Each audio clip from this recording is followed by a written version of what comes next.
முதலாவது ஜெபத்துக்காக கடந்து செல்வோம். யாழினி ஜெபம் பண்ணுங்க. அதை தொடர்ந்து லைனில் இருக்கிற இன்னொரு ஆள் ஜெபம் பண்ணுங்க. எனக்கு தெரியுது இல்லை யார் இருக்கிறீங்கன்ட்டு.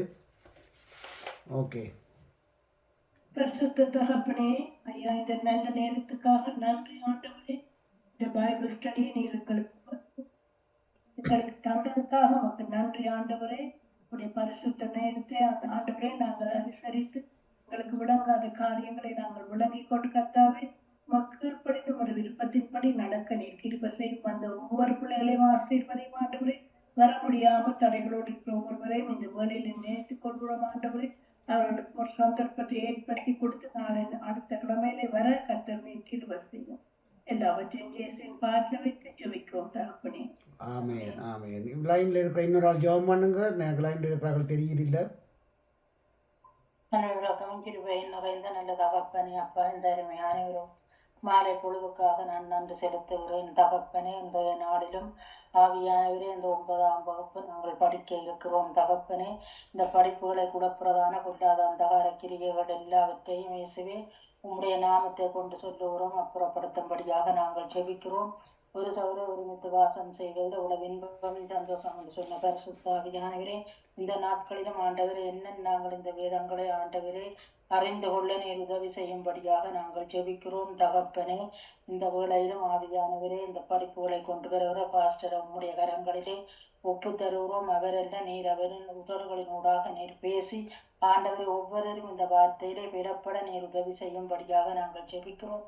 இன்னும் பெற வேண்டியவர்களுடைய தடைகளை நீக்கி வந்து சேர நீர் உதவி செய்யும்படியாக நாங்கள் ஜெபிக்கிறோம். இன்னும் இந்த வார்த்தைகளை நாங்கள் ஆண்டவரை கேட்டு அதில் வளர உதவி செய்யும்படியாக எல்லாம் இயேசு கிறிஸ்துவின் நாமத்தில் எங்களை தாழ்த்தி என் தேவனை உயர்த்தி வந்திருக்கிறோம். இவனுள்ள நல்ல பிதாவே, ஆமென் ஆமென் ஆமென் ஆமென். வந்திருக்கிறவங்களை அனைவரையும் ஆண்டவராகிய இயேசு கிறிஸ்துவின் நாமத்திலே வாழ்த்தி வரவேற்றுக் கொள்கிறேன். எங்களுடைய வேத பைபிள் ஸ்டடியிலே நாங்கள் இன்றைக்கு 9வது பாடத்துக்கு கடந்து வந்திருக்கிறோம். கடந்த 8 பாடங்களை கடந்து வந்து விட்டோம். நான் சீக்கிரமாக அந்த 8 பாடங்களையும் ஹெட்லைனை மாத்திரம் சொல்கிறேன். முதலாவது பாடமாக சிருஷ்டிப்பு என்றதை கற்றுக்கொண்டோம். 2வது பாடமாக மீண்டும் சிருஷ்டித்ததை கற்றுக்கொண்டோம். 3வது 4வது பாடங்கள் புதிய சிருஷ்டி, நாங்கள் பழைய பாவத்திலிருந்து புதிய சிருஷ்டியாய் மாற வேணும் என்று 1ஆம் 2ஆம் பாகத்தை பார்த்தோம். 5வது பாடமாக பழைய மனுஷனை குறித்து பார்த்தோம். 6வது பாடமாக புதிய மனுஷன் அல்லது புதிய சிருஷ்டி எப்படி இருக்க வேணும் என்று பார்த்தோம். 7வது பாடம் 8வது பாடம் 2 பாடமும் மனம் திரும்புதல் என்ற சப்ஜெக்டிலே நாங்கள் பார்த்தோம். இன்றைக்கு 9வதாக ரெஸ்டோரேஷன், அதாவது மீட்பு அல்லது மீளமைப்பு. ரெஸ்டோரேஷன் ஒரு ரட்சிப்புக்கு சமனான ஒரு வார்த்தை தான் அதிலே ரெஸ்டோரேஷன் என்று சொல்கிறது. ஆனபடியினாலே இந்த ரெஸ்டோரேஷன் என்ற பாடத்திலே ரெஸ்டோரேஷன் என்று சொல்கிறதுக்கு renewal and, revival and, redemption and இங்கிலீஷில் பல அர்த்தங்களோடு சொல்லக்கூடிய ஒவ்வொரு சந்தர்ப்பத்துக்கு ஒவ்வொரு வார்த்தை வீதத்திலே பாவிக்கப்பட்டிருக்கிறது. அல்லது கெட்டிங் பேக் அல்லது ரிக்கவரி அல்லது ரெஸ்டோரேஷன், அப்படி ஒவ்வொன்று மீட்பு, ரட்சிப்பு, மீள வருகிறது, மனம் திரும்புதல், அப்படி திரும்புகிறது, அப்படி ஒவ்வொரு தமிழ்லையும் ஒவ்வொரு வசனங்களில் வேதத்தில் இந்த ரெஸ்டோரேஷன் என்றதை சொல்லப்பட்டிருக்கிறது. ரெஸ்டோரேஷன் என்று சொல்லுகிறது. இன்றைக்கு நாங்கள் மனம் திரும்புகிறோம் என்று சொல்லுகிறோம். ஆனால் நாங்கள் மனம் திரும்புறதிலே எந்த எல்லைக்கு திரும்ப வேணும் என்று ஒன்று இருக்குது. அதுதான் மிக முக்கியம். மனம் திரும்புதல் என்று சொல்லியக்குள்ள அதுக்கு ஒரு லெவல் இருக்குது. நாங்கள் எங்களோட பாவங்கள்லேருந்து மனம் திரும்புறவை தான் யோசிக்கிறோம். நான் ஒரு பாவத்தை செய்தால் களவெடுத்தா இனிமேல் களவெடுக்க மாட்டேன், இது மனம் திரும்புதல் நினைக்கிறோம். அதை அல்ல முக்கியமாக சொல்கிறது. அதுகள் பாவங்கள்லேருந்து மனம் திரும்ப வேண்டும். ஆனால் கர்த்தர் எதிர்பார்க்கிற அந்த ரெஸ்டோரேஷன், இப்போ ஸ்டோரேஷன் என்று சொன்னால் களஞ்சியப்படுத்தல். இப்போ தமிழில் நாங்கள் பார்த்தா ஸ்டோர் பண்ணுறோம். ஸ்டோருண்டா களஞ்சியம், என்ன ஸ்டோருன்னு சொன்னால் கொண்டே நாங்கள் எல்லாத்தையும் வைக்கிறது. ரெஸ்டோரேஷன்றது ஆரிய முன்னுக்கு போட்டால் மீள ஸ்டோர் பண்ணுறது. அப்போ எங்கே இருந்ததோ ஒரு பொருள், அந்த பொருள் அந்த அந்த அந்த களஞ்சியத்தை விட்டு வெளியில் போனபடினால் அதை திருப்பி அதே களஞ்சியத்துக்கு கொண்டுடுறது. அப்போ எங்கே இந்த பொருள் இருந்தது, எங்களுடைய ஆவி ஆத்துமா எங்கே இருந்தது? கர்த்தர் எங்களை சிருஷ்டிக்கும் போது தமது சாயலாகவும் தமது ரூபமாகவும் சிருஷ்டித்தார். அதுதான் அந்த ஒரிஜினல் இடம். அப்போ நாங்கள் எங்கே மனம் திரும்ப வேண்டும்? தேவனுடைய சாயலாகவும் தேவனுடைய ரூபமாகவும் மனம் திரும்ப வேண்டும். இதுதான் அந்த ரெஸ்டோரேஷன், மீண்டும் அந்த இடத்துக்கு எங்களை கொண்டு போகிறது. இன்றைக்கு நீங்கள் பார்த்தீங்கன்னா இந்த உலகத்தில் நீங்கள் கவனித்து பாருங்கள், இன்றைக்கு மிகவும் கேட்டுக்குள்ளே இந்த உலகம் கடந்து போய் கொண்டிருக்கிறது.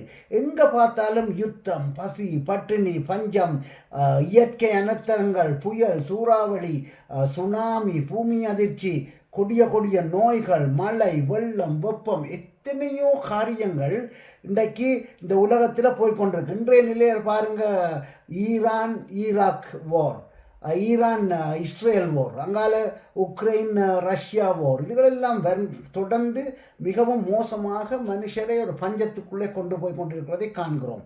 அதே வழியில் பாருங்கள், இப்போ கடந்த ஒரு 30 வருஷத்துக்குள்ளே பார்த்தா 3-4 தடவை இஸ்ரேலுக்கு எதிராக முழு அரபு தேசங்களும் யுத்தம் எடுத்து வந்தது.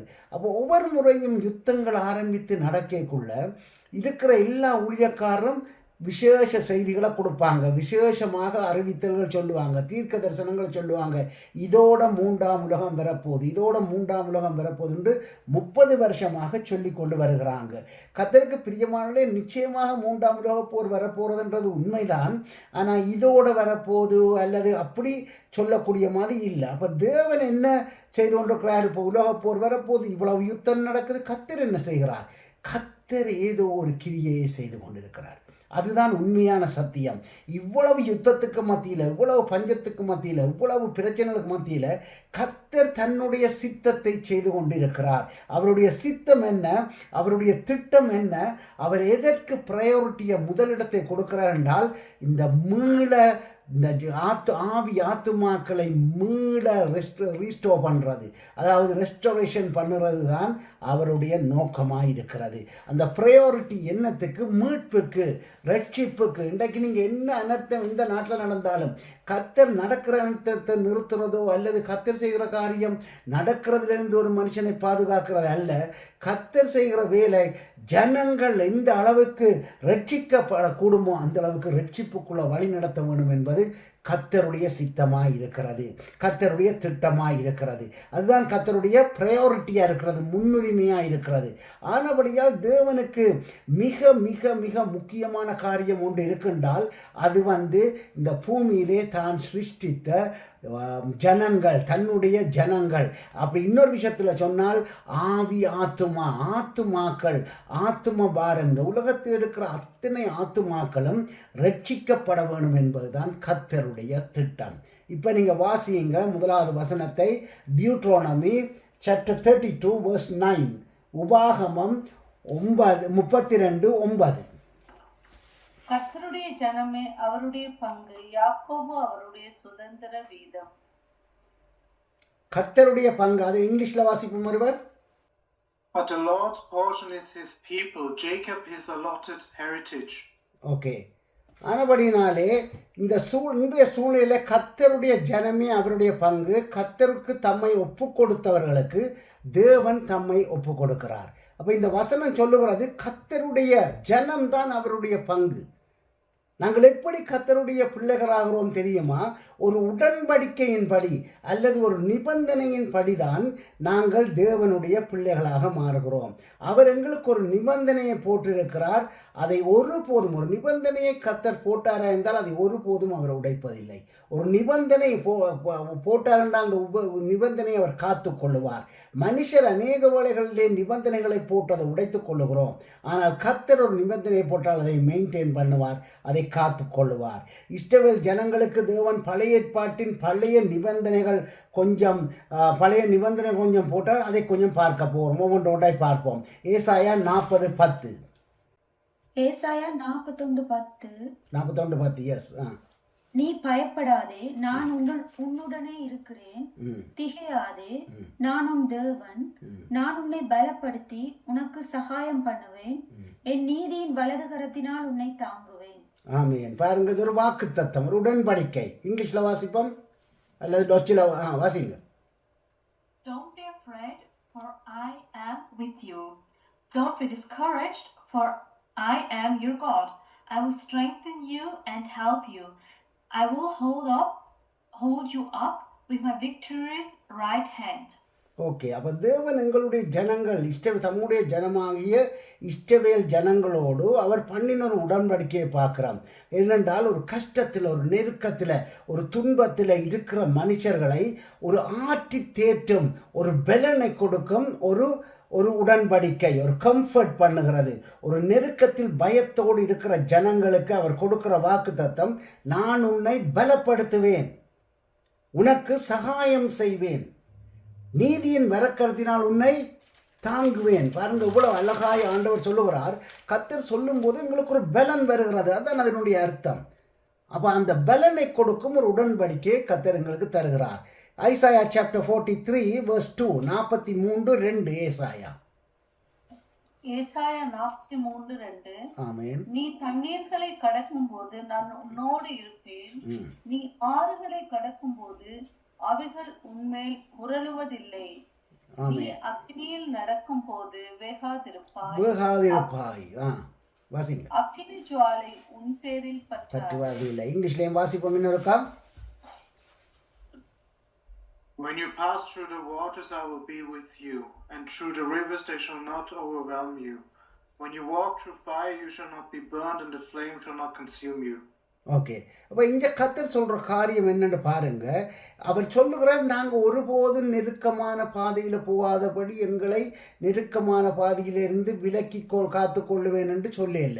அவர் சொல்லியக்குள்ள அந்த வசனம் அழகாக சொல்லுவது, நீ தண்ணீர்களை கடக்கும் போது, அப்போ தண்ணீர்களை கடக்க வேண்டிய ஒரு சூழ்நிலைக்குள்ளே நாங்கள் நடக்க வேண்டி வரும். கர்த்தருடைய பிள்ளைகள் என்று சொன்னதால எங்களுடைய வாழ்க்கையிலே கஷ்டங்கள், துன்பங்கள், நெருக்கங்கள் வராது என்று நாங்கள் ஒருபோதும் நினைக்கக்கூடாது. அப்போ தண்ணீர்களை கடக்க வேண்டும், ஆறுகளை கடக்க வேண்டும், அக்கினி கூடாக நடக்க வேண்டும். ஆனால் அவைகள் ஒன்றும் எங்களை சேதப்படுத்துவதில்லை. அதைத்தான் சொல்லுகிறார். ஏனென்றால் அவர் எங்களை என்ன செய்வாராம்? தாங்கிக் கொள்ளுவார். அவர் தம்முடைய ஜனத்தை தான் தாங்கிக் கொள்ளுவார், வழி நடத்துவார். அவர் ஒருபோதும் தம்முடைய ஜனத்தை கைவிட மாட்டார். நாங்கள் அவருடைய ஜனமாக இருப்போமா இருந்தால் அவர் பண்ணின வாக்குத்தத்தத்தின்படி ஒரு நாளும் கைவிட மாட்டார். கைவிட போறது மாதிரி இருக்கும், அமிழ்ந்து போகிற மாதிரி இருக்கும். பேதுரு ஒரு இடத்திலே என்ன சொல்லுகிறான்? கர்த்தர் தண்ணீர் மேல் நடந்து வரும்போது, கர்த்தரே நீரே ஆனால் நானும் நடந்து வரவா என்று கேட்கிறான் பேதுரு. ஆண்டவர் சொல்றார், வா. அவன் இறங்கி போகிற வழியிலே அவன் என்ன செய்கிறான்? தாண்டு கொண்டு போகிறான். ஆனால் தாழவில்லை.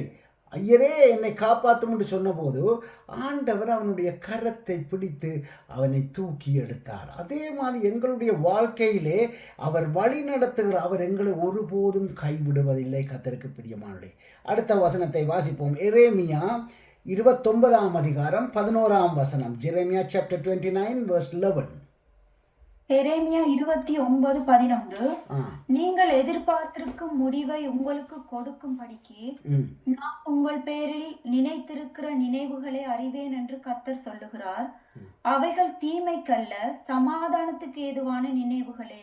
ஆமென். இங்கிலீஷ்ல வாசிப்போம்.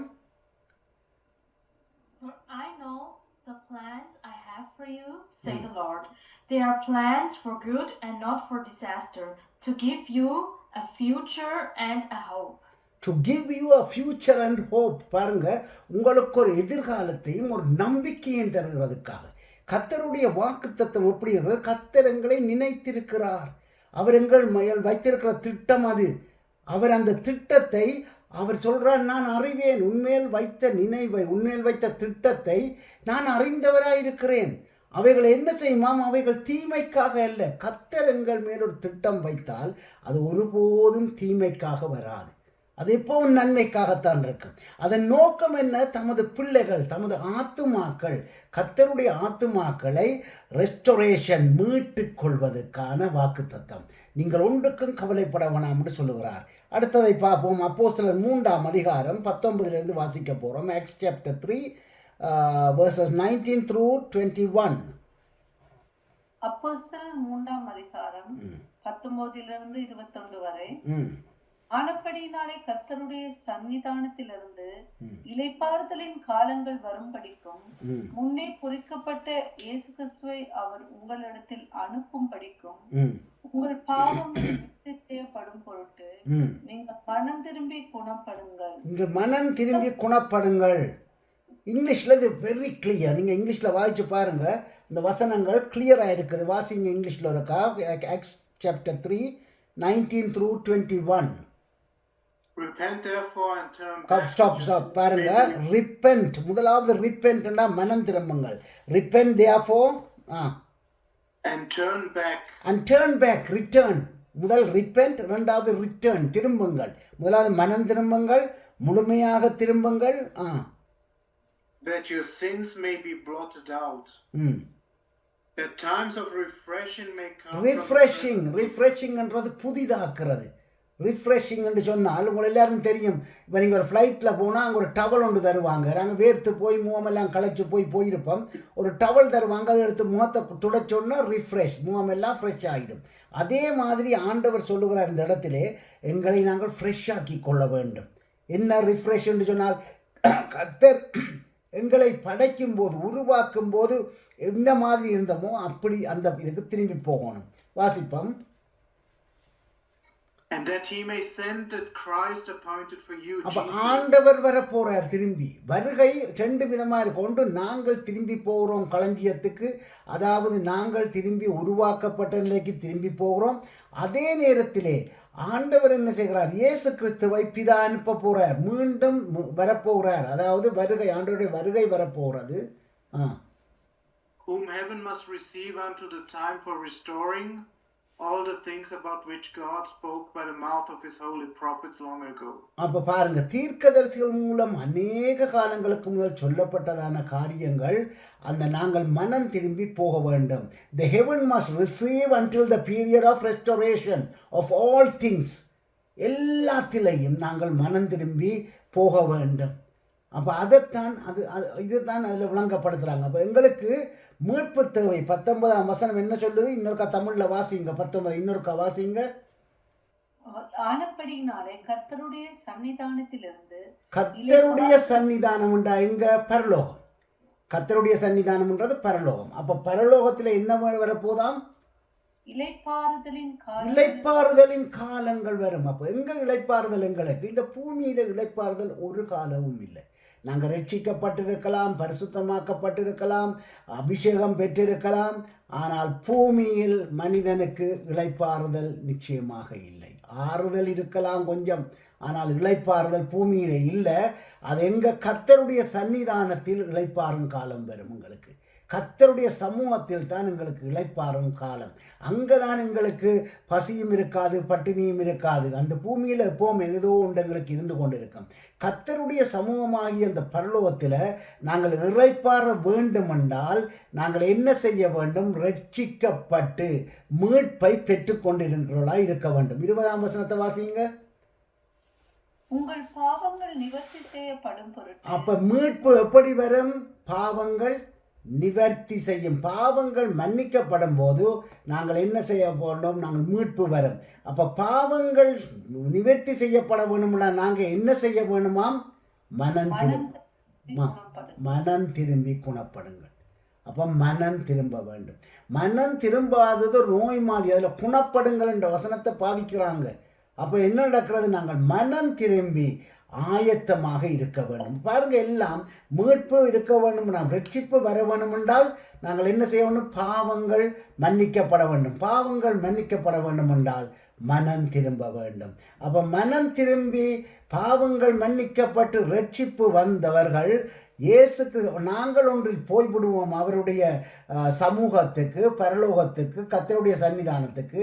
அதற்குள்ளே இயேசு அல்லது இயேசு கிறிஸ்து எங்களிடத்தில் வரும்போது அவரோடு இணைந்து கொள்ளுவோம். நாங்கள் மனம் திரும்பி ஆயத்தமாக இருக்க வேண்டும். அதற்கு ஒரு காலம், அதுக்கு ஒரு வேளை உண்டு. அந்த வேளை அது பிதா கிறிஸ்துவை எங்களிடத்தில் அனுப்பும் வேளையாய் இருக்கும், வருகையாய் இருக்கும். கிறிஸ்துவின் வருகை அந்த நாள் யாருக்கும் தெரியாது. வேதம் சொல்லுகிறது அந்த நாள் ஒருவருக்கும் தெரியாது, பிதாவுக்கு மாத்திரம்தான் தெரியும். ஆனால் அந்த நாளிலே இயேசு வரப்போகிறார். அந்த நாளையும் அந்த நேரத்தையும் அந்த மணித்தியாலத்தையும் ஒருவரும் அறிய மாட்டோம். ஆனால் அந்த காலத்தை எங்களால் அறிந்து கொள்ள முடியும். வேதம் சொல்லுகிற காரியம் காலம்தான். அப்போ இதை நாங்கள் என்ன காலம் என்று சொல்லுகிறோம்? கடைசி காலம் என்று சொல்லுகிறோம்.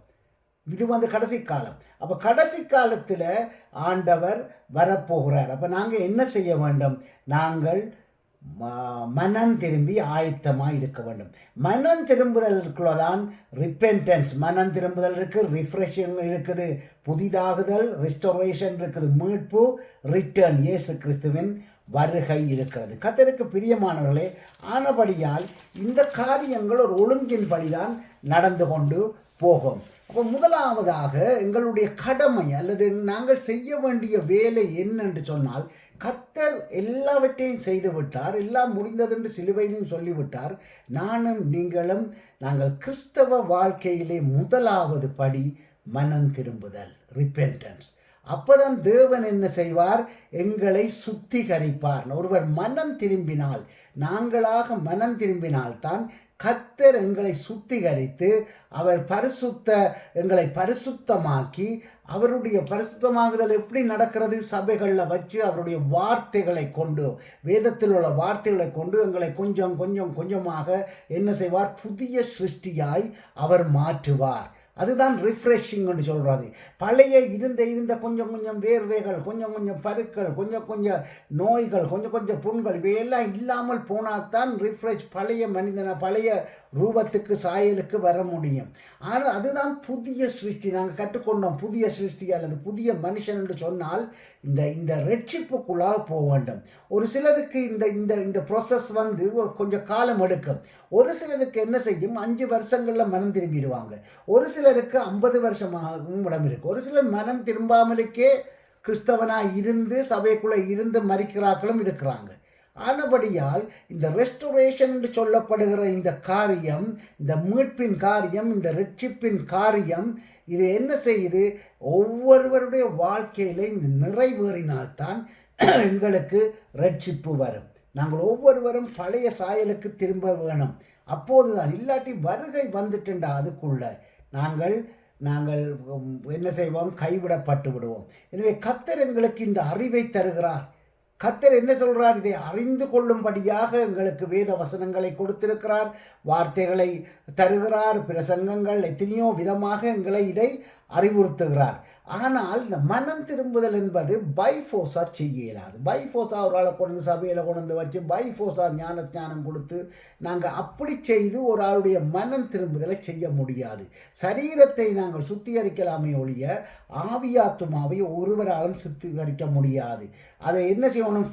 அந்த ஃப்ரீ வில் என்று சொல்கிறோம். ஃப்ரை வில்லுன்னு சொல்லுவோமே, ஃப்ரீ வில், சொந்த சுயமான சித்தத்தோடு ஒருவன் மனம் திரும்ப வேண்டும். ஒருவன் தன்னை ஒப்பு கொடுத்து மனம் திரும்ப வேண்டும். ரட்சிப்பு என்றால் என்ன? இன்றைக்கு கர்த்தர் முழுமையான ஒரு அறிவை வேதத்துக்கூடாக ரட்சிப்பை பற்றி ஊழியர்கள் கூடாக அதை சொல்லி கொண்டு வருகிறார். அப்போ ரட்சிப்பு என்றால் நாங்கள் இன்றைக்கு இன்னும் சரியான ரட்சிப்புக்குரிய அர்த்தத்தை தெரியாதவர்கள் இருக்கிறோம். இப்போது எங்களுடைய பங்கு என்ன? ரட்சிப்பு. எங்களுக்குரிய கிறிஸ்தவத்தின் பங்கு ரட்சிப்பு, மனம் திரும்புதல். இந்த மனம் திரும்புதல் தான் கர்த்தர் எங்கள் மேல் போட்டிருக்கிறது. மற்ற எல்லாம் கர்த்தர் பார்த்துடுவார். ஆனால் மனம் திரும்ப வேண்டும். மனம் திரும்புதல்ன்றது என்ன? அந்த பாவங்களில் இருந்து எல்லா காரியங்களும் மனம் திரும்புறது நாங்கள் யோசிக்கிறோம். மனம் திரும்புதல் என்ற முக்கியமான அதனுடைய அர்த்தம் ஒரு சரியான ஒரு உறுதியான தீர்மானம் எடுக்கிறது. கர்த்தருடைய வழிக்கு திரும்புவேன் என்று ஒரு தீர்மானம் எடுத்தீங்கன்னா அதுதான் முதலாவது மனம் திரும்புதல். அந்த சரியான ஸ்ட்ராங் டிசிஷன்.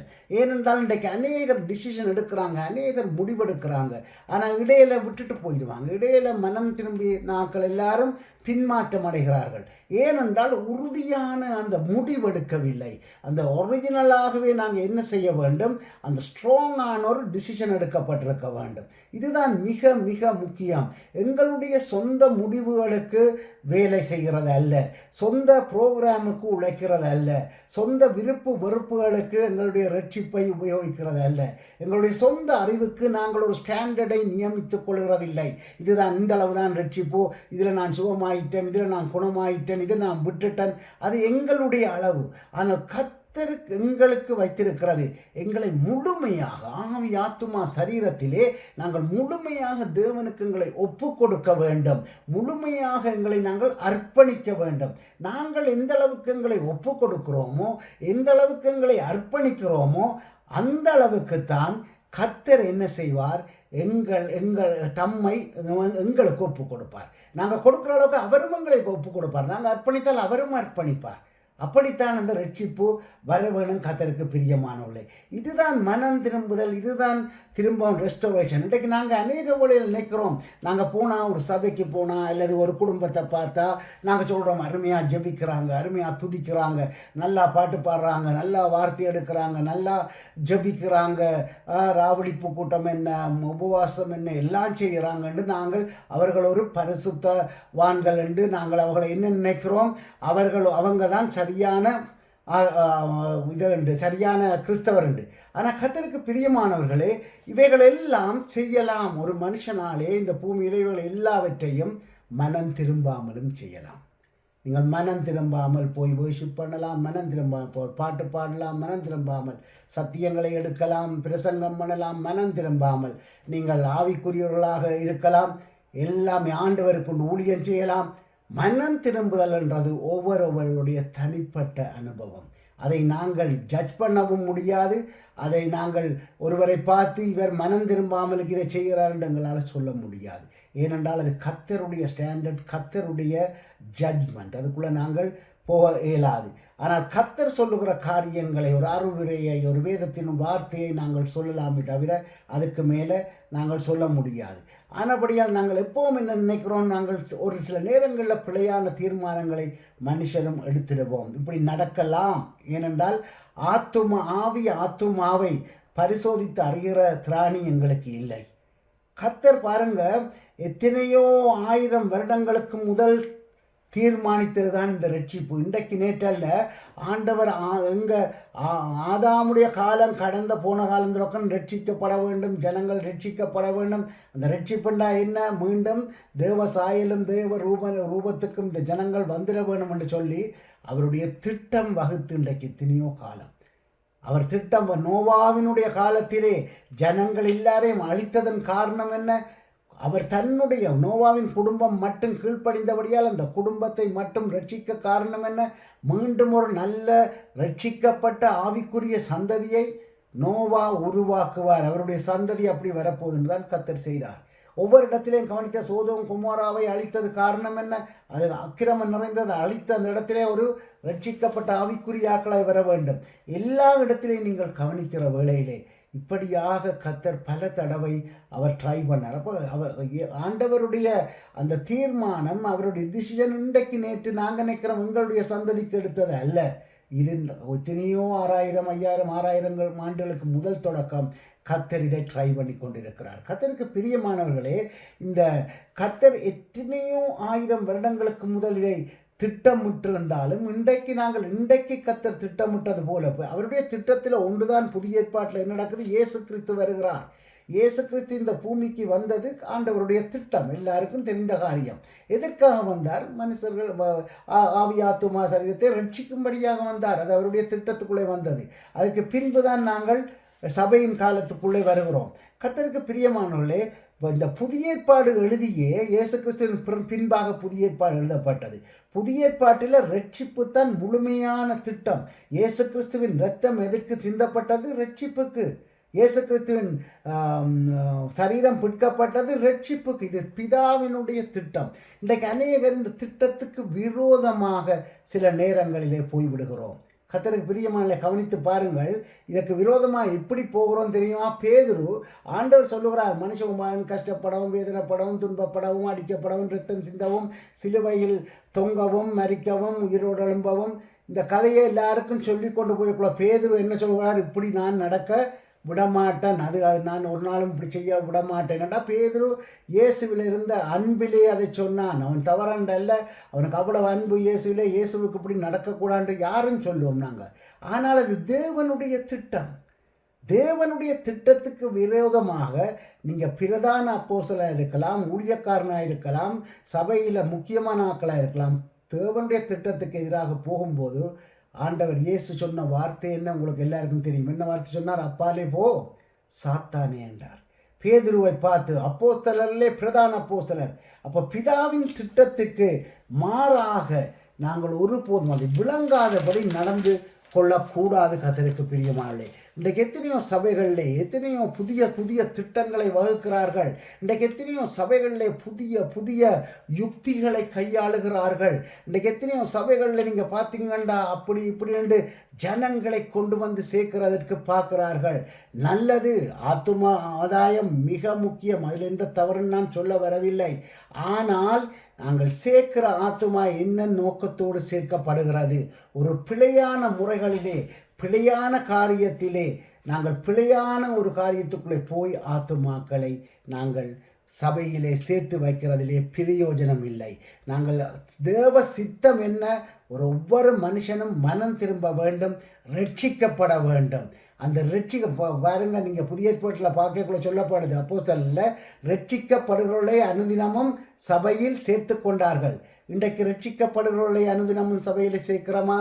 ரட்சிக்கப்பட இருக்கிறவர்களை சேர்க்கிறோமா? ஏன் அப்படி சொன்னார்ன்னு சொன்னால், ரட்சிக்கப்படுகிறவர்கள் சபையில் இருந்த அந்த சபை கிறிஸ்துவின் சரீரமாகிய சபையாக இருக்கிறபடியால் எடுத்துக்கொள்ளப்பட வேண்டும். கிறிஸ்துவோடு எடுத்துக்கொள்ளப்படாமல் சபையிலே ஆத்துமாக்கள் சேர்த்தால் அதில் பிரயோஜனம் இல்லை. இதுதான் முக்கியமானது. நாங்கள் சேர்க்கிற ஆத்துமாக்கள் பரலோகம் போக வேண்டும் என்ற ஒரே நோக்கம் மிக முக்கியம். ஆனபடியால் தான் நாங்கள் சபையில் கொண்டு வந்து வைத்து சத்தியத்தை அறிவீர்கள், சத்தியம் உங்களை விடுதலையாக்கும். அந்த சத்தியத்தை கொடுக்கும்போது அந்த ஜனங்கள் விடுதலையாக்குறார்கள். அதுக்காக ரட்சிக்கப்பட்டு ஞானம் எடுத்தவர்களை கொண்டு சபையில் சேருங்கன்னு சொல்ல நான் வரையில்லை, அந்த சத்தியம் அல்ல. ஆனால் நாங்கள் ஒரு ஆத்துமாவை கொண்டு வரும்போது சபைக்கு, என்னுடைய சுய காரியத்துக்காக ஆத்துமாக்களை சபைக்கு கொண்டு வந்தால் பிரயோஜனம் இல்லை. ஜனங்கள் சபையிலே பெருக வேண்டும். ஆண்டவர் பல மடங்கு உங்களை பெருக்குவார், ஆண்டவர் பல மடங்குகளை பெருக்குவார் என்று சொன்னால், மாம்ச ரீதியாக உலக ரீதியாக ஜனங்களை சபையிலே பெருக்குவதில் பிரயோஜனம் இல்லை. அதைத்தான் நான் சொல்ல வருகிறேன். நான் கடைசியாக இந்த நோர்வே தேசத்துக்கு போயிருந்தேன். உதாரணமாக ஒரு காரியத்தை உங்களுக்கு சொல்லுகிறேன். அந்த நோர்வே தேசத்தில் போயிருந்தால் அந்த ஒரு ஊழியத்துக்கு ஒரு பிரசங்கத்துக்கு ஆயத்தப்பட்டு கொண்டு இருந்தால் அந்த நேரம் பாஸ்ட்டை வர பிந்தினது. அப்போ நான் சொன்னேன், நான் கீழே போய் நிற்கிறேன், நீங்கள் வாங்கண்டு அவர்கிட்ட வீட்டில் இருந்து இறங்கி அந்த கிரவுண்ட்ஸில் போய் நின்றேன். அங்கே ஒரு பாகிஸ்தானி வந்தார். அவருக்கு ஒரு 65 வயது இருக்கும்னு நினைக்கிறேன். அவர் வந்த இடத்திலே அவர் என்னோட கதைத்து கேட்டாருன்னு உங்களை ஒரு நாள் காணையில் நீங்கள் புதால் ஒன்று, நான் சொன்னேன் புதால் எங்கேருந்து வந்தீங்க? சுவிஸில் இருந்து. ஓகே, 2 பேரும் கதைச்சோம். அப்போ அவர் சொன்ன, நான் கேட்டேன் நீங்கள் எங்கேண்டா? தான் பாகிஸ்தான். ஓகே, அப்போ எங்கே இருக்கிறீங்க? இந்த வீட்டில் இருக்கிறோம். இந்த வீட்டில் இருக்கிறோம். அந்த வீடு அங்கால வீடு எல்லாம் பாகிஸ்தானாக்கள் தான்ட்டு சொன்னார். அப்போ நான் கேட்டேன், அப்போ கனவேர் இருக்கிறீங்களா? அந்த பிளாக் முழுக்க பாகிஸ்தான், அது ஒரு 25-30 வீடு இருக்கும். அதில் அவ்வளவும் பாகிஸ்தானாக்கள். அதுக்கு அடுத்த பிளாக்கும் பாகிஸ்தானாக்கள், அதுக்கு அடுத்த பிளாக்கும் சொன்னார். அப்போ இவ்வளவு பாகிஸ்தானி என்னென்று வந்தீங்க? நான் அவர்கிட்ட கேட்டேன், என்னென்று வந்தீங்க இவ்வளோ பாகிஸ்தானி? நாங்கள் ஸ்ரீலங்காவிலேருந்து அகதிகளாக வந்தோம். நாங்கள் எல்லாரும் அகதிகள் அந்தஸ்தில் நீங்கள் வந்த நாங்கள் அசீலம் சீக்கர்ஸ். நீங்கள் உங்களுக்கு அப்படி பிரச்சனை நடந்ததா? அசீல் வந்ததா? அப்படின்னா இல்லை, நாங்கள் இப்போ ஒரு 40-50 வருஷத்துக்கு முதல் நினைக்கிறேன் அங்கே அந்த குகைகள் என்னன்னு சொல்கிற டனல்ஸ் போடுறதுக்கு, ரோடு திருத்துறதுக்கு ஆக்களை கேட்டு இந்தியா கொடுக்கல, ஸ்ரீலங்கா கொடுக்கல, பாகிஸ்தான்லேருந்து 4000-5000 பேர் வந்தோம். ஆனால் தாங்க ஒரு தீர்மானம் எடுத்தோம், எங்களுக்குள்ளே நாங்கள் திருமணம் முடிக்கிறோம் இல்லை, நாங்கள் மிகவும் குறைவான ஆக்களாக இருக்கிறோம், எங்களுக்கு ஆக்களை பெருக்க வேணும்னா எல்லாரும் போய் பாகிஸ்தானில் இருந்தான் பெண்ணோ மாப்பிள்ளையோ எடுப்போம்ண்டு. அப்போ இந்த 5-10,000 ஆச்சு. அந்த 10,000 சேர்ந்து ஒரு 10,000 பிள்ளைகளை பெற்று அதுக்கும் அங்கே தான் எடுத்தோம். ஒருவரையும் நாங்கள் திருமணம் விட இல்லை. அப்படி பெருகி 3வது 4வது ஜென்ரேஷன் வரைக்கும் லட்சக்கணக்கில் இருக்கிறாங்க. நல்ல பிஸ்னஸ்கள் நல்லா இருக்கிறாங்களே. அவர் சொன்னால் தான் கேட்டேன், நான் காண இல்லை. ஒரு பாகிஸ்தான் அந்த நுரையாக்கள் தான் உங்களுக்கு தெரியும், உண்மையாக பொய்ய உண்டு. அப்போ என்ன செய்தாங்க? அந்த தேசத்துக்கு தங்களுடைய இனத்தை பெருக்கினார்கள். அது சரி, அது என்ன, உலக பிரகாரமாக மாம்ச பிரகாரமாக எண்ணிக்கையை கூட்டிக் கொண்டாங்க. இந்த பிரகாரமாக நாங்களும் சபையில் ஜனம் கூட்டம் தேவை வேண்டி சொல்லி நாங்களும் அந்நியர்களை அல்லது நாங்களும் போய் அந்நிய தெய்வங்களை வணங்குறவர்களை சபைக்குள்ளே திருமணம் முடித்து கொண்டு வந்து சபையில் அங்கத்தினர் கூட்டுவோம்ட்டா அது தேவ சபைக்கு பிரயோஜனப்படாது. இப்போ விளங்குதா வித்தியாசம்? அப்போ தேவ சபைக்கு யார் கூட வேணும்? ரட்சிக்கப்படுகிறவர்கள் கூட வேண்டும். தேவ சபையிலே எல்லாருக்குள்ளேயும் ரட்சிப்பு வர வேண்டும், எல்லாரும் மனம் திரும்ப வேண்டும். இது ஒரு முக்கியமான ஒரு காரியமாக இருக்கிறது. கர்த்தருக்கு பிரியமான இதை விளங்கி கொள்ள வேண்டும் நாங்கள். அது மாத்திரமல்ல, நாங்கள் என்ன செய்கிறோம்? நாங்கள் அது அது எங்களுடைய பர்பஸ். இப்போ இங்கிலீஷில் சொல்லக்குள்ள not our will or not our purpose but God's will. தேவனுடைய சித்தத்தை தான் செய்யணும், என்னுடைய சித்தத்தில் போகக்கூடாது. அப்போ என்ன செய்ய வேணும்? ரிட்டர்ன் பண்ணுறது அல்லது சல்வேஷன், மீட்புன்றது நாங்கள் மீண்டும் எங்களுக்கு நியமிக்கப்பட்ட அந்த சரியான இடத்துக்கு, அந்த சரியான விதத்தில் போய் சேர்வது. தேவ சித்தம், அந்த காட்ஸ் வில், அதுதான் முக்கியம். ஆனபடியால் சரியான முக்கியமானது என்ன? கர்த்தருடைய சித்தம் என்ன? சித்தத்தை அறிந்து கொள்ள வேண்டும். அவர் உருவாக்கிய அந்த தமது சாயலாகவும் தமது ரூபமாகவும் நாங்கள் அங்கே திரும்ப வேண்டும். அது நாங்கள் அந்த இடத்துக்கு திரும்ப வேண்டும். ஆனபடினால் நீங்கள் யோவேலின் புஸ்தகத்தை வாசிக்கும் போது யோவேல் தீர்க்கதரிசன புத்தகத்தில் 3 அதிகாரங்கள் இருக்குது. அதில் முதலாம் அதிகாரத்தை நீங்கள் பார்த்தீங்கள் என்றால், இந்த முதலாம் அதிகாரம் டெசலோஷன் என்று சொல்கிறது. அது என்னென்னு சொன்னால், முதலாம் அதிகாரத்தில் பாவியான மனுஷன், இந்த உலகத்தில் நாங்கள் இப்போ இன்றைக்கு இருக்கிற உலகம் மாம்சமான உலகத்தை பற்றி சொல்லுது, அல்லது பாலடைந்த ஒரு பூமி இப்படி சொல்லுது. 2ஆம் அதிகாரத்தில் பார்த்தீங்கன்னா மனம் திரும்பினதை குறித்து சொல்லுது, ரெஸ்டோரேஷன், திரும்பி மனம் திரும்புதலை குறித்து சொல்லுது. 3ஆம் அதிகாரத்தை வாச்சிங்கன்னா நியாய தீர்ப்பை குறித்து சொல்லுது. அந்த 3 அதிகாரத்தில் அந்த ரட்சிப்பின் அந்த மாதிரியை யோவேல் தீர்க்கதரிசி சொல்லுகிறான். 3 அதிகாரம் 3 சப்ஜெக்டோடு தான் வருகிறது.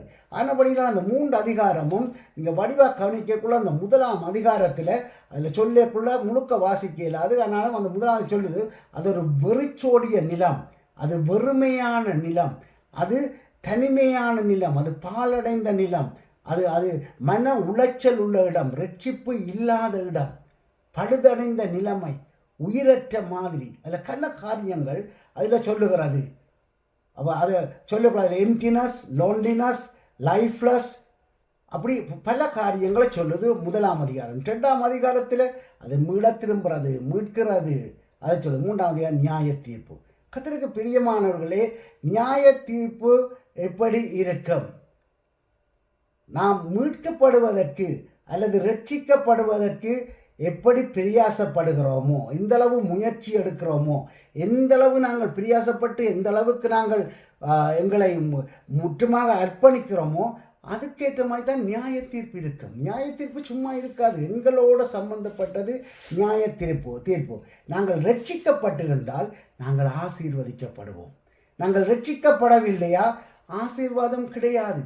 ரட்சிக்கப்பட்ட பூரண ரட்சிப்பை பெற்றவர்கள், பூரண பரிசுத்தமான் ஆக்கப்பட்டவர்கள், முடிவு பூரணமாக இருக்கிறவர்கள், முடிவு வரை நிலைத்திருக்கிறவர்கள் ஆசீர்வதிக்கப்படுவார்கள் என்றால் அதில் மற்ற வேர்ஷன் அவர்கள் நித்திய ஜீவனுக்குள்ளே கடந்து போவார்கள். ஆனால் ரட்சிக்கப்படாதவர்கள் ஆசீர்வதிக்கப்பட மாட்டார்கள் என்றால் அவர்களுக்கு மரணம் வரும். அந்த மரணம் நித்தியத்துக்கு மரணமாய் கடந்து போய்விடும். அப்போ யோவான் 1ஆம் அதிகாரத்தில் இருந்த அந்த 3 அதிகாரத்திலே நாங்கள் வாசிக்கிற போது அங்கே சொல்லுது, அங்கே 2 மரங்களை குறித்து சொல்லுகிறார்கள். வேதத்தில் பல மரங்களை குறித்து சொல்லப்பட்டிருக்கு. 2 மரம் முக்கியமாக உண்டு. அத்திமரம் என்று சொன்னால் அத்திமரத்துக்கு உதாரணமாக இஸ்ரவேல் ஜனங்களை எடுத்துக்கொள்கிறார்கள். அடுத்தது திராட்சை மரம் என்று சொன்னால் கர்த்தருக்கு பிரியமானவர்களே, அது சபை, அது சபையை குறிக்கிறது. இதை மனதில் வச்சுக்கொண்டு நாங்கள் இதை கொஞ்சம் தியானிக்க போகிறோம். கொஞ்ச நேரம் தியானிப்போம். யோவேலின் புஸ்தகம், யோவேல் தீர்க்க தரிசன புஸ்தகம் 1ஆம் அதிகாரம் 6ஆம் 7ஆம் வசனத்தை வாசிப்போம். யோவேல் 1:6-7. எண்ணி முடியாத ஒரு பலத்த ஜாதி என் தேசத்தின் மேல் வருகிறது. அதன் பற்கள் சிங்கத்தின் பற்கள், துஷ்ட சிங்கத்தின் கடவாய் பற்கள் அதற்கு உண்டு. இது சாத்தானை குறிச்சும் அழிவை கொண்டு வருகிறவனை குறித்து சொல்லப்படுது. அப்போ எண்ணி முடியாத ஒரு பலமான ஒன்று வருது. ரைட். அது என் திராட்சை செடியை அழித்து, திராட்சை செடி என்றது என்ன சொன்னான்? சபையை அழித்து, என் அத்திமரத்தை உரித்து, அத்திமரமுட இஸ்ரவேல் ஜனத்தை உரித்து, அதன் பட்டையை முற்றிலும் தின்று போட்டது, அதன் கிளைகள் வெண்மையாயிற்று. அப்ப பாருங்க, அந்த விளைச்சலை என்ன செய்யுது? விளைச்சல்ன்றா தானியம் இல்லாமல் போகுது. திராட்சை ரசம் இல்லாமல் போகுது. திராட்சை இதில் ஒரு 10வது வசனம் நினைக்கிறேன் சொல்லுது. 10ஆம் வசனம் உள்ளவள் வாசிங்க இருக்கா? வயல்வெளி பாழாயிற்று. பாருங்க, வயல்வெளி பாழாகினா விளைச்சல் இல்லாமல் போயிட்டு. என்ன விளைச்சல்? தானியம். தானியம் இல்லாமல் போய்விட்டது. அடுத்தது பூமி துக்கம் கொண்டாடுகிறது. துக்கம். தேவனுடைய ஜனங்கள் துக்கம். சந்தோஷம் உண்டா தேவனுடைய ஜனங்களின் பலன். துக்கம் சொன்னா பலன் இல்லாம போயிட்டு பலவீனனாய் மாறுகிறான். விளைச்சல் அழிக்கப்பட்டது. புது திராட்சரசம் வற்றி போயிற்று. புது திராட்சரசம் சொன்னா சந்தோஷம். திராட்சரசத்துக்கு இன்னொரு சந்தோஷம். பரிசுத்த ஆவியானவர் என்று நாங்கள் எடுத்துக்கொள்கிறோம். ஆனால் சந்தோஷம், திராட்சை ரசம் இருக்கிற சந்தோஷமான இடங்கள்ல கல்யாண வீட்டில் திராட்சை ரசம் அவர்கள் பகிர்ந்தார்கள் என்றால் சந்தோஷமான இடங்கள்ல அதை வைக்கிறது. ரைட். அங்கே அடுத்தது வாசிங்க. எண்ணெய் மாண்டு போயிற்று. எண்ணெய் மாண்டு போயிட்டு. எண்ணெய் என்றால் என்ன? அபிஷேகம். அப்ப என்ன நடக்கிறது சபைக்குள்ளே? என்ன நடக்கிறதா? 1ஆம் அதிகாரம் சொல்லுகிறது, ரட்சிப்பு இல்லாமல் போய்விட்டது. உலகத்தில் ரட்சிப்பு இல்லை. ஏனென்றால் தானியம் இல்லை, பசி பட்டினி பஞ்சம். மற்றது தேவ ஜனங்களுக்கு சந்தோஷம் இல்லை. திராட்சரசம் இல்லை என்று சொன்னால் ஜனங்களின் சந்தோஷம் போயிட்டது. எல்லாரும் கவலையோட துக்கத்தோட கண்ணீரோடு இருக்கிறார்கள். எண்ணெய் இல்லை, அபிஷேகம் இல்லாமல் போய்விட்டது. நினைத்து பாருங்க. 11ஆம் வசனத்தை வாசிங்க. பயிரிடும் குடிகளே வெட்கப்படுங்கள், கோதுமையும் வாட்கோதுமையும் இல்லாமல் போயிற்று. பயிரிடும் குடிகளே வெட்கப்படுங்க. அதாவது பயிரிடும் குடிகள் தெரியுமா? இந்த சபைகளில் ஆத்தும் ஆதாயம் பண்ணுகிறமே முளைக்க வேணுமென்று பயிரிடும் குடிகள் வெட்கப்படுங்க. ஏனென்றா எங்களால் அந்த அழிவை காப்பாற்ற முடியவில்லை. இன்றைக்கு எங்களை சுற்றிலும் வயல் வெளிகள் எல்லாம் வெட்டாந்தரையாய் மாறிக்கொண்டிருக்கிறது. நாங்களோ என்ன செய்து கொண்டிருக்கிறோம்? நாங்கள் எங்களுடைய கவலைகளே எங்களோட துக்கத்தில் இருக்கிறோம். ரட்சிக்கப்படாத ஒரு பழைய மனிதனின் நிலைமை இதுதான். கர்த்தருக்கு பிரியமானவர்களே, ஒரு பாழாய்ப்போன நிலைமை, ஒரு பாழாய்ப்போன நிலைமை. 12ஆம் வசனம். திராட்சை செடி வதங்கி போச்சு. திராட்சை செடி என்ற சபை வதங்கி போய் இருக்கிறது. இன்றைக்கு சபையில் ஒன்றுமே செய்ய முடியாது. சபையில் ஜனங்களை வச்சு தடவ வேண்டி இருக்கிறது, தடவி ஆறுதல் படுத்த வேண்டி இருக்கு. என்ற சபையில் ஒரு வார்த்தையை சொல்ல முடியாது. ஒரு வார்த்தையை சொன்னோன்னே என்ன செய்கிறாங்க? உடனே கோவிக்கிறாங்க. காரணம் என்ன? ஏற்றுக்கொள்கிற தன்மை இல்லை. அது இன்றைக்கு விளங்காது. ஆனால் ஒரு நாள் நியாயத்தீர்ப்பை நிற்கக்கூடாது, விளங்கும். அது அப்படியோ தேவன் கண்ணுக்கு முன்னால் கொண்டுருவார். உன்னுடைய சந்தோஷம் ஒளிந்து போய்விட்டது. வாசிங்க அதை. 12. அத்திமரம் சாரமற்று போகிறது. அத்திமரம் சாரம் இல்லாமல் போய்விட்டது. இஸ்ரவேல் ஜனங்களை குறித்து சொல்லுது. ரைட். மாதுளை, பேரிச்சம், கிச்சிலி முதலிய வெளியின் செடிகள் எல்லாம் வாடி போயின. எல்லா செடியும் வாடி போயிட்டு. பாருங்க, இன்னொரு வசனம் சொல்லுது வேதத்தில், பழைய ஏற்பாட்டில் சொல்லுது, அந்த அந்த அத்திமரமும் திராட்சை செடியும் பலன் கொடுத்துச்சுன்னா அதை சுற்றி இருக்கிற மரம் எல்லாம் பலன் கொடுக்குமா? இது வாடி போச்சுன்னா எல்லாம் வாடிப்போம். இங்கிலீஷில் இருக்கா? வாசிப்போம். Joel chapter 1 verses 6, 7. For a nation has come against my land, powerful and beyond number. Its teeth are like lion's teeth, and it has the fangs of lioness. It has laid waste my vine and splintered my fig tree. It has stripped off their bark and thrown it down. Their branches are made white. Amen. இன்னொரு நாள் வாசிப்போமா? 10ஆம் வசனத்தை 10-11. Fields are ruined, the land is stripped bare. The grain is destroyed, the grapes have shriveled, and the olive oil is gone. Despair all your farmers, wail all your vine growers. Weep because the wheat and barley, all the crops of the field are ruined. Okay, பாருங்க, அந்த barley அந்த வீட் எல்லாம் ruin, அவ்வளவும் பழுதா போச்சு. இதுதான் ரட்சிக்கப்படாத ஒரு காரியம். அப்போ என்ன செய்யணும்? அடுத்ததாக 2ஆம் அதிகாரத்துக்கு கடந்து வரைக்குள்ள இப்போ ரட்சிக்கப்பட்டுட்டாங்க ஜனங்கள். இப்போ மனம் திரும்பி மீட்கப்பட்டுட்டாங்க ஜனங்கள். யோவேல் 2ஆம் அதிகாரம் 21 வாசிக்க போகிறோம். யோவேல் 2:21 தொடக்கம் 25 வரை. தேசமே பயப்படாதே, மகிழ்ந்து களிகூறு. ரட்சிக்கப்பட்டவனே, தேசமே பயப்படாதே, ரட்சிக்கப்பட்டவனே பயப்படாதே, மகிழ்ந்து களிகூறு. ஏன் மகிழ்ந்து களிகூறு? இப்போ திராட்சரசம் வந்துட்டுது, திராட்சை வந்து கனி கொடுக்க தொடங்கிட்டு. வாசிங்க. கர்த்தர் பெரிய காரியங்களை செய்வார். வெளியின் மிருகங்களே பயப்படாதேங்கள். வனாந்தரத்திலே மேய்ச்சல்கள் உண்டாகும். விருட்சங்கள் காய்களை காய்க்கும் அத்திமரமும் திராட்சை செடியும் பலன் தரும். சீயோன் குமாரரே, உங்கள் தேவனாகிய கர்த்தருக்குள் மகிழ்ந்து களி கூறுங்கள். அவர் தக்கபடி உங்களுக்கு முன்மாரியை கொடுத்து உங்களுக்கு முன்மாரியையும் பின்மாரியையும் ஏற்கனவே வருஷிக்க பண்ணுவார். களங்கள் தானியங்களினால் நிரம்பும், ஆலைகளில் திராட்சை ரசமும் எண்ணெயும் வழிந்தோடும். நான் உங்களிடத்தில் அனுப்பின என் பெரிய சேனையாகிய வெட்டுக்கிளிகளும் பச்சை கிளிகளும் முசுக்கட்டை பூச்சிகளும் பச்சை புழுக்களும் பட்சித்த வருஷங்களின் விளைவை உங்களுக்கு திரும்ப அளிப்பேன். நீங்கள் சம்பூரணமாய் சாப்பிட்டு திருப்தி அடைந்து உங்களை அதிசயமாய் நடத்தி வந்த உங்கள் தேவனாகிய கர்த்தருடைய நாமத்தை துதிப்பீர்கள். என் ஜனங்கள் ஒருபோதும் வெட்கப்பட்டு போவதில்லை. ஆமீன். பாருங்க, இது நான் சொன்ன 2வது அதிகாரம் ரட்சிப்பை குறித்து சொல்லப்படுகிறது. 1ஆம் அதிகாரத்தில் நீங்கள் 10ஆம் வசனத்தில் பார்க்கக்குள்ள ரட்சிக்கப்படாத ஒருத்தன் வாழ்க்கையை அப்படியோ சாத்தான் அழித்து விடுவான் என்று சொல்லுகிறது. ஆனால் 2ஆம் வசனத்தில் தேவன் சொல்லுகிறார், தேசமே பயப்படாதே, அத்திமரம் திராட்சை செடியும் பலனை தரும், மகிழ்ந்து களி கூறு, தானியம் பலனை தரும், திராட்சை ரசம் சந்தோஷத்தை தரும், எண்ணெய் அபிஷேகத்தை தரும். அப்போ 2ஆம் அதிகாரத்தில் நாங்கள் பார்க்கிற போது அங்கே 25ஆம் வசனத்தில் சொல்லுது, திரும்ப தருவேன். வாசிங்க 25. நான் உங்களிடத்தில் அனுப்பின என் பெரிய சேனையாகிய வெட்டுக்கிளிகளும் பச்சை கிளிகளும் முசுக்கட்டை பூச்சிகளும் பச்சை புழுக்களும் பட்சித்த வருஷங்களின் விளைவை உங்களுக்கு திரும்ப அளிப்பேன். அப்ப என்னென்ன நீங்க இழந்து போய் இருக்கிறீங்களோ, இன்றைக்கு ரட்சிக்கப்பட்ட ஒருவன் உங்களுடைய வாழ்க்கையில இழந்து போனது என்ன, அதை பாருங்க. என்னென்ன விதத்தில் அந்த ஒன்றுக்கும் அர்த்தம் இருக்கு. பச்சை கிளிகளுக்கு அர்த்தம் இருக்கு, வெட்டு கிளிகளுக்கு அர்த்தம் இருக்குது. இவங்க செய்த அழிவுகள் எல்லாம் கர்த்தர் சொல்லுகிறார், திரும்ப தருவேன். நீங்கள் கவலைப்படாத, வேதனைப்படாத, பயப்படாத. என்ன அழகாய் வசனம் சொல்லுகிறது. நீங்கள் பயப்பட வேண்டாம், பயப்பட வேண்டாம், அழகாய் சொல்லுகிறது. கர்த்தருக்கு பிரியமானவர்களே, இழந்து போனதை, ரட்சிக்கப்பட்ட ஒருவன் இந்த பூமியிலே இழந்து போனதை இந்த பூமியிலே நிச்சயம் பெற்றுக்கொள்ளுவான். நீங்கள் எதுவாக இருக்கலாம் இழந்து போனது. இப்படி ஒரு பெரிய வாக்கு தத்தத்தை இந்த ஆண்டவர் இந்த 2ஆம் அதிகாரத்திலே எங்களுக்கு தருகிறார். ரட்சிப்பு என்பது மிக மிக ஒரு பெரிய ஒரு வரம். அந்த வரத்தை, அது அவருடைய வரம் என்று சொல்லப்போல அவருடைய கிருபை, அவருடைய இரக்கம், அவருடைய அன்பு, அவருடைய தயவு, நீங்கள் என்ன வார்த்தையில் அதை சொல்ல முடியுமோ அவ்வளவும் சொல்ல முடியும். ரட்சிப்புன்றது அவ்வளவு மகா பெரிய பெரிய ஒரு கிருபை.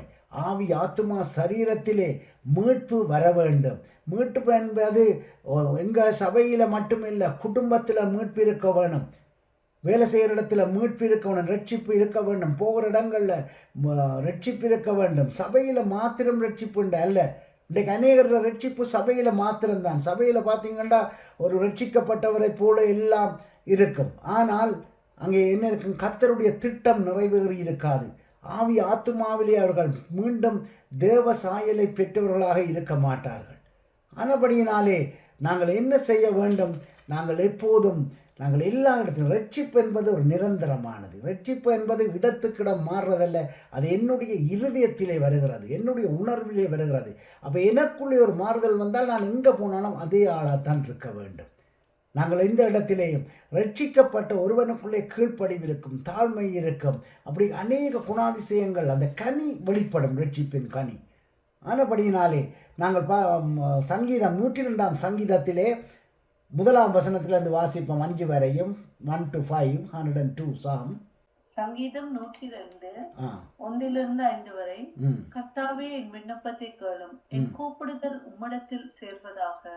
என் ஆபத்து நாளிலே உமது முகத்தை எனக்கு மறையாதேயும், உமது செவியை என்னிடத்தில் சாயும். நான் கூப்பிடுகிற நாளிலே எனக்கு தீவிரமாய் உத்தரவு அருளி செய்யும். என் நாட்கள் புகையை போல் ஒளிந்தது, என் எலும்புகள் ஒரு கொள்ளியை போல் எரியுண்டது. என் இதயம் புல்லை போல் வெட்டுண்டு உலர்ந்தது. என் போஜனத்தை புசிக்க மறந்தேன். என் பெருமூச்சின் சத்தத்தினால் என் எலும்புகள் என் மாம்சத்தோடு ஒட்டி கொடுக்கிறது. பாருங்க, ஒரு சங்கீதக்காரன் எல்லாவற்றையும் இழந்து போய் நிற்கிறான். எல்லாம் போயிட்டு அவன் சொன்னான், எத்தனையோ காரியங்களை சொல்லி கொண்டு வாரான். இதை வாசித்து பார்க்கக்குள்ள எல்லாவற்றையும் இழந்தவனாய் நிற்கிறான். இழந்தவனாய் நின்று இப்போ தேவன் கேட்கிறான், என்று கூப்பிடுதலை கேளுமாண்டவரே, கேளுமாண்டவரே. அவன் ஒரு சங்கீதக்காரன். சங்கீதக்காரன் என்று சொன்னால் ஏற்கனவே ஆண்டவருக்கென்று சங்கீதம் எழுதுகிறவன். ஆனால் என்ன நிலைமையில் நிற்கிறான் என்று பாருங்கள்.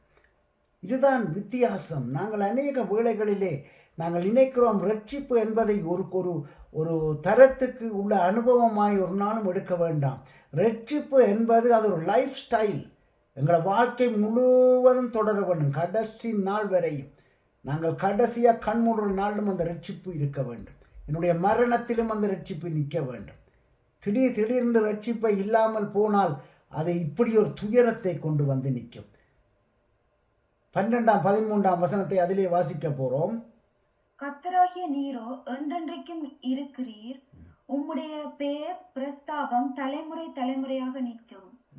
தேவரீர் எழுந்தருளி சீயோனுக்கு இறங்குவீர், சீயோனுக்கு இறங்குவீர், சீயோனுக்கு இறங்குவீர் என்று சொல்ல, தேவரீர் எழுந்தருளி சீயோனுக்கு இறங்குவீர். சீயோனுக்கு இறங்கும் ஒரு காலம் உண்டு. நாங்கள் எல்லாவற்றையும் இழந்திருந்தாலும் கர்த்தருக்கு பிரியமானவர்களே, தேவனிடத்திலே நாங்கள் கேட்கும்போது கர்த்தர் சீயோனுக்கு இறங்குகிறவர்.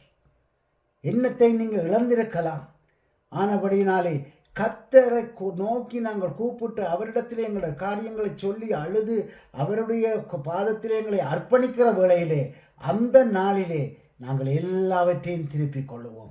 இழந்து போன அத்தனையும் திருப்பிக் கொள்ளுவோம். 13 வசனம் வாசிங்க. தேவரீர் எழுந்தருளி சீயோனுக்கு இறங்குவீர், அதற்கு தயை செய்யும் காலமும் அதற்காக குறித்த நேரமும் வந்தது. அதுக்காக காலமும் ஒரு நேரமும் உண்டு.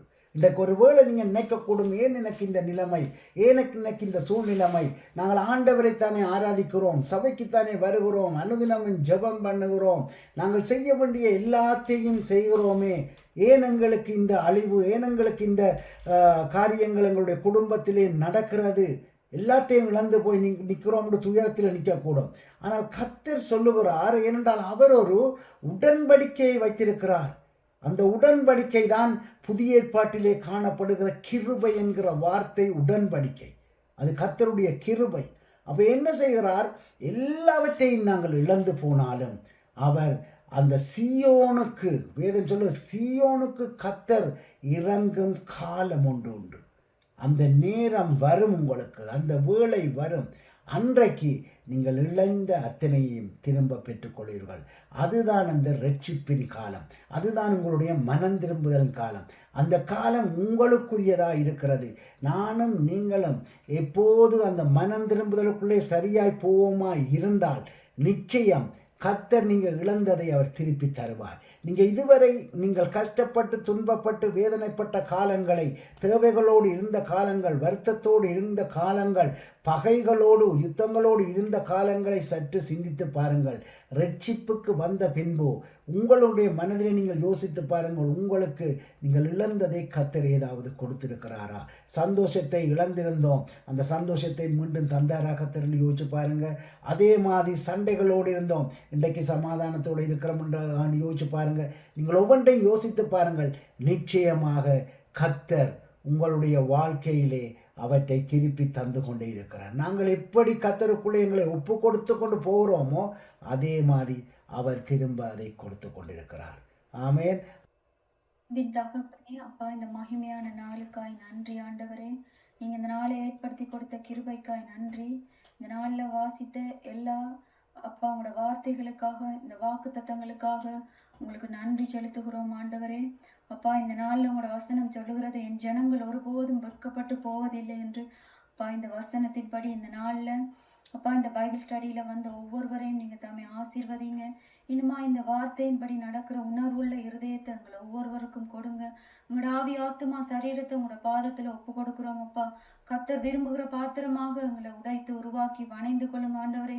எந்தெந்த இடங்களிலெல்லாம் நாங்கள் தவறி இருக்கிறோமோ அந்த இடங்களை எங்களுக்கு காண்பீங்க. உங்களோட குறைவுகளை கிறிஸ்து இயேசுக்குள்ள மகிமையில நிறைவாக்குங்க ஆண்டவரே. எல்லாவற்றையும் உங்களோட பாதத்துல வைக்கிறேன். இந்த நாளிலும் கூடி இந்த வார்த்தையை ஒழுங்குபடுத்தி அப்பா இந்த நாளில் இந்த வார்த்தையை தியானிக்கும்படியாய் அப்பா பாஸ்டர் கொடுத்த எல்லா கிருபைகளுக்காக நன்றி ஆண்டவரே. இன்னும் அநேக காரியங்களை அவரோடாக அறிந்து கொள்ள கர்த்தர் நீங்க அவருக்கு இன்னும் அதிக ஞானங்களை கொடுங்க. இன்னும் சரீரத்துல நல்ல சுகத்தை பலத்தை கொடுங்க அப்பா. அந்த குடும்பத்தை கூட உங்களோட இரத்த கோட்டைகளை மறைக்கிறோம். இந்த நாளிலும் இந்த பைபிள் ஸ்டடியில கலந்து கொண்ட ஒவ்வொருவரையும் கர்த்தர் தாமே ஆசீர்வதித்து பலப்படுத்துங்க. எல்லாவற்றையும் உங்களோட பாதத்துல வைத்து தாழ்த்தி ஜெபிக்கிறேன் நல்ல பிதாவே. ஆமேன், ஆமேன். நாங்கள் எல்லாரும் சேர்ந்து சொல்லுவோம், என் ஆத்துமாவே கர்த்தரை ஸ்தோத்தரி, என் முழு உள்ளமே அவருடைய பரிசுத்த நாமத்தை ஸ்தோத்தரி. என் ஆத்துமாவே கர்த்தரை ஸ்தோத்தரி, அவர் செய்த சகல உபகாரங்களின் நன்மைகளையும் என்றென்றும் மறவாது. ஆமென் ஆமென். நம்முடைய பிதாவாகிய தேவனுடைய அன்பும் குமாரனாகிய இயேசு கிறிஸ்துவினுடைய கிருபையும் பரிசுத்தாவியுடைய அந்நியோன்யமும் ஐக்கியமும் எங்கள் அனைவரோடும் இன்றும் என்றும் சதா காலமும் ஆண்டவராகிய இயேசு கிறிஸ்துவின் வருகை மட்டும் கூட இருப்பதாக. ஆமென் ஆமென். கர்த்தர் உங்கள் ஒவ்வொருவரையும் ஆசீர்வதிப்பார்.